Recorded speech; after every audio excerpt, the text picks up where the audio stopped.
Tonight on Connecticut's news station, protecting pedestrians, a look at a new approach one community is taking in hopes of making crosswalks safer. And the mayoral race in the capital city heating up as Election Day nears. We're there as candidates hit the debate stage. And a spooky display in one community puts its own twist on horror. We'll take a closer look at a local fun house and its statement on American politics. Now at 10, this is Fox 61, Connecticut's news station. And thanks for joining us for the news at 10. I'm Brent Hartford.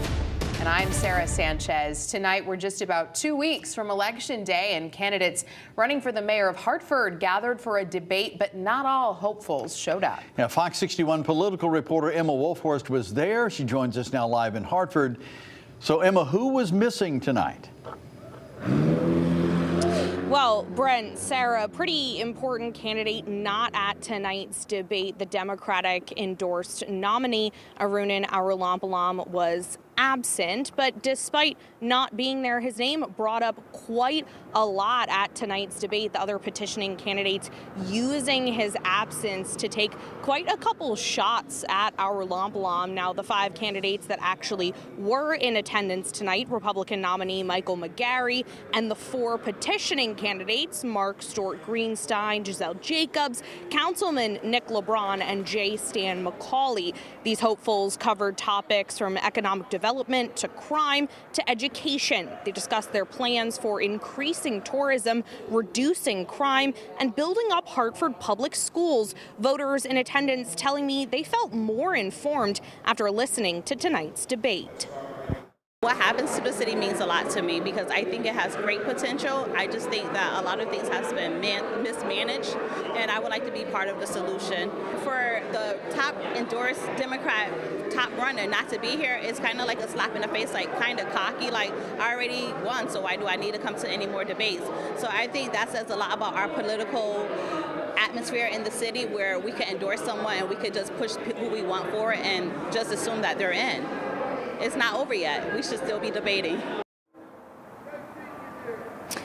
And I did reach out to Arulampalam's team. In a statement today, they told me, quote, Arunan has participated in more than 20 debates, town halls, and forums throughout this election, sponsored by various media or nonprofit groups. Tonight's event, however, was hastily organized by petitioning candidates and is taking place at a party supply store owned by one of their relatives. Now, there are just 2 weeks until the November 7th general election here in Hartford, where voters will choose who they want to be their next mayor. The candidates at tonight's debate hoping to get their campaign and their message out to those potentially still undecided voters. Just as I said, 2 weeks until Election Day. For now, reporting live in Hartford, Emma Wolfhorst, Fox 61, Connecticut's news station.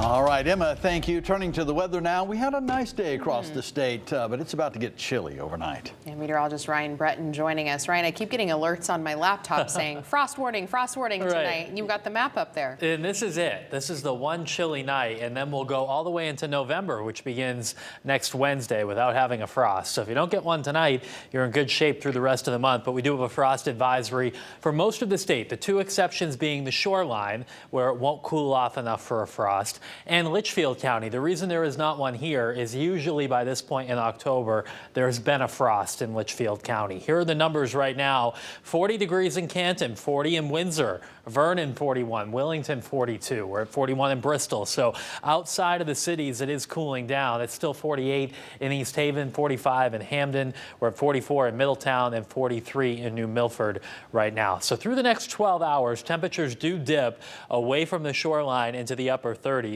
by about 6 or 7 o'clock tomorrow morning. A low of 38 in Hartford, 36 in Waterbury, and 35 in Willimantic. Frost can form even at about 37 degrees. So there will be some areas of frost inland, but at the shoreline, it just will be a little bit too warm. So out the door, it is a cold start. Frosty start with a mild finish with temperatures tomorrow afternoon back into the 60s. We have some 70s on the way later in the week. We'll break it all down coming up. Ryan, thank you. New details tonight out of Westport. Police say they have found the body of one of the boaters who went missing after their boat sank. Police saying they found the body of 38-year-old Juan Gabriel Valle Pineda of Spring Valley, New York, in the Long Island Sound this afternoon. 5 people were in the boat when it sank yesterday. 3 of the boaters were rescued. 1 person is still missing. And in Naugatuck tonight, police have arrested a woman in connection to a fatal crash that happened earlier this year. 76-year-old Carol DiBernardi is charged in connection to the June 16th crash on New Haven Road. She allegedly crossed the center line and hit 3 people on motorcycles. One of the motorcyclists, Travis Macnix-LaRoe, died from his injuries. The other 2 motorcyclists were also injured. Hartford police are looking for 3 men involved in a rush hour robbery. This morning, 2 store employees were shot, and tonight they're still recovering. The robbery happened around 8 at a bodega on Albany Ave. A man in his 40s and a man in his 50s were taken to the hospital with gunshot wounds. Police say the suspects ran away before police got there. They left on foot. We believe down Singer. It looks like this was a robbery. 3 males entered the store. One of them opened fire at 2 of the employees, so we believe the victims are both employers in the store. Both employees are expected to survive. Anyone with information should call police. An update now, a teen is charged in a stabbing that took place at a Dunkin' Donuts in Manchester and new tonight. We're getting a look at video of that incident. Police say 19-year-old Elijah Madeira was stabbed after allegedly attacking another man inside the store on Middle Turnpike West last week. Madeira is seen on video punching the man while he was unable to get away and throwing electronics at him. Police determined the man acted in self-defense and say he has cooperated with the investigation. A big push to improve pedestrian safety in Middletown. The city's trying something out, and they're hoping they can use that method everywhere. Yeah, they're putting up lights to help motorists and pedestrians navigate a dangerous crosswalk safely. Fox 61's Gabby Molina is live in Middletown tonight with the details. Gabby. Brent and Sarah, this is at the intersection of Grand Street with Main Street. These lights here have been installed with they turn on right now when it's time for pedestrians to cross the street. And the goal is to make it easier for drivers to see people in the crosswalk rather than just the light from regular street lights. Main Street in Middletown is generally busy with pedestrian traffic. But it's also busy with cars, and safety tends to be a concern. We identified pedestrian lighting as a major concern and identified a pedestrian level light at a signalized intersection as a concept that hasn't really been fully explored. That prompted the city of Middletown to try out that option, adding lights 15 feet above the crosswalk at the intersection with Grand Street to serve more than one purpose. It illuminates the pedestrian and makes them much more visible to motorists, and also hopefully encourages the pedestrians to use the crosswalk to cross only during the pedestrian phase. For now, the lights are a pilot program, funded by a grant and part of a Complete Streets effort with the Department of Transportation. The idea of Complete Streets is that our roadway system is there to work for everybody. So it's not just moving cars, it's looking at pedestrian infrastructure, bicycle infrastructure. 2022 marked the deadliest year for pedestrians in Connecticut in decades. More than 70 people were killed.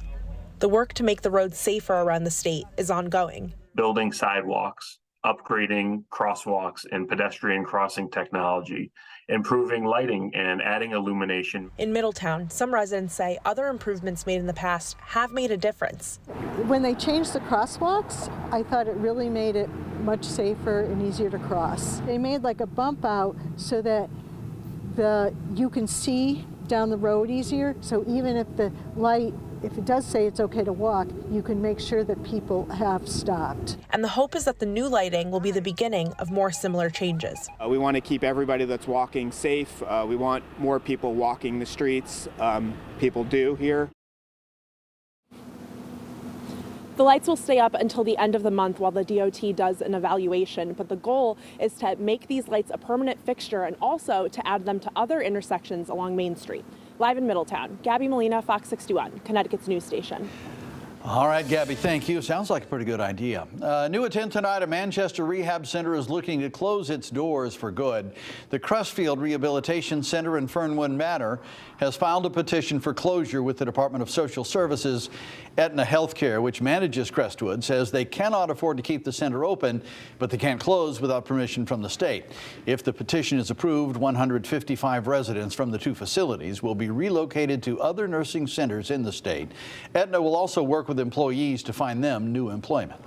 New here at 10, Connecticut's Attorney General joins a coalition calling for the U.S. Supreme Court to hear a challenge to the baseball antitrust exemption. They say this hurt dozens of minor leagues, including one local team. The 2020 agreement cut affiliated leagues from 160 to 120, including the Norwich Sea Unicorns. The argument is the team lost ability to compete for talent, and the team lost all financial support they had for their minor league affiliates.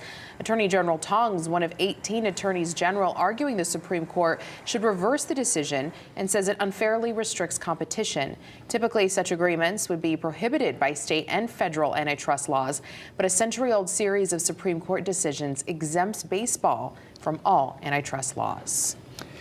We have much more